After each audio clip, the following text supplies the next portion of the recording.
Hello students. आज हमें पढ़ना है इडियम और फ्रेज। ये क्लास 12th के लिए 11th के लिए इंपॉर्टेंट है और कंपटीशन एग्जाम के लिए इंपॉर्टेंट है, तो बिल्कुल ध्यान से देखिए। कहीं किसी कोई प्रॉब्लम तो बिल्कुल अच्छे से बताइएगा। हमारा फर्स्ट इडियम ये फेयर वेदर फ्रेंड, यानी एक अच्छे मौसम का साथी।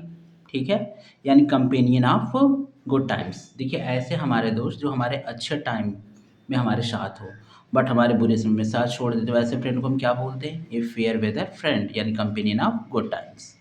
फिर क्या है? Bring to book. जैसे स्कूल टाइम में आपने देखा होगा, टीचर ने बोला बेटा बुक लेकर के आना। क्या बोला? कि बुक लेकर के आना। जब आप बुक लेकर नहीं आते तो आपको क्या किया जाता था? पनिश। तो ब्रिंग टू बुक का क्या होता है मीनिंग? पनिश। क्रोकोडाइल टीयर्स मतलब घड़ियाली आंसू।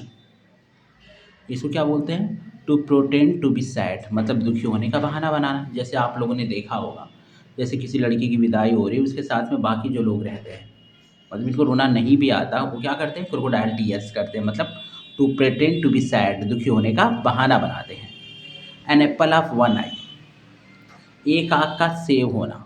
एक आँख का सेव होने का मीन्स क्या होता है? वेरी डियर, बहुत ज़्यादा प्यारा होना। Add fuel to fire, fire में फ्यूल करना मीन्स क्या होता है? आग में घी डालना।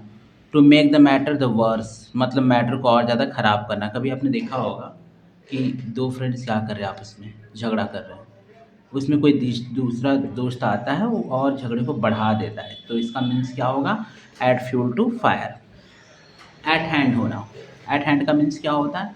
वेरी क्लोज, बहुत नज़दीक में होना। और कोरोना काल में एक इम्पॉर्टेंट वर्ड यूज होता था, एट ऑन आर्म्स लेंथ, एक हाथ की दूरी। इसका मीन्स क्या होता था? एट अ डिस्टेंस, दूरी पर। A red letter day, a red letter day, इसका मीन्स क्या होता है? Important day. जैसे हमारे यहाँ 15 August, 26 January is a red letter day for our country, हमारे देश के लिए एक इंपॉर्टेंट डे है। आल ग्रीक एंड लैटिन, इसका मीन्स क्या होता है? Very difficult to understand. आजकल today student hand writings are Greek and Latin, मतलब आज के बच्चों की जो राइटिंग है वो ग्रीक एंड लैटिन है, means very difficult to understand, मतलब समझने में बहुत मुश्किल है। फिर क्या है? ए वाइट एलिफेंट, आप लोगों ने कभी सफ़ेद हाथी देखा है? नहीं देखा है? इट्स मीन क्या हुआ? Something very costly to maintain, मतलब ऐसा कुछ बहुत कॉस्टली होगा। सफ़ेद हाथी कहाँ पाया जाता है? थाईलैंड में। और वहाँ से लाओगे रखोगे तो प्रॉब्लम तो होगी ना। फिर क्या है? ए वाइल्ड गूस चेस, इसका मीन्स क्या होता है? इम्पॉसिबल अटेम्प्ट, असंभव सा काम। जैसे आर्मी की भर्ती है, अब हमारी हाइट है नहीं आर्मी के लिए और हम फिर भी उसके लिए अटेम्प्ट कर रहे हैं, इट्स मीन क्या हुआ? ए वाइल्ड गूस चेस, एक impossible attempt.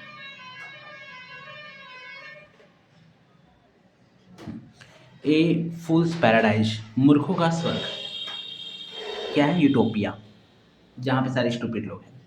A bird of passage, a bird of passage, इसका मीन्स क्या होता है? A person who does not stay one place, एक ऐसा व्यक्ति जो एक स्थान पे या फिर एक बात पे ना रहता हो। जैसे कुछ लोगों को आपने सुना होगा, कुछ पर्सन ऐसे भी होते हैं हमारी जो लाइफ में, जो कभी कहते हैं किसी शॉप की चीज़ खा लो, कभी कहते हैं कि जैसे यादव की दुकान के समोसे बहुत अच्छे मिलते हैं, फिर कभी कहते हैं यादव दुकान के समोसे का टेस्ट ही अच्छा नहीं है। तो ये क्या हो गए? ए बर्ड ऑफ पैसेज, मीन्स कि इनकी जो बात होती है वो एक पे नहीं होती, चेंजेबल होते हैं।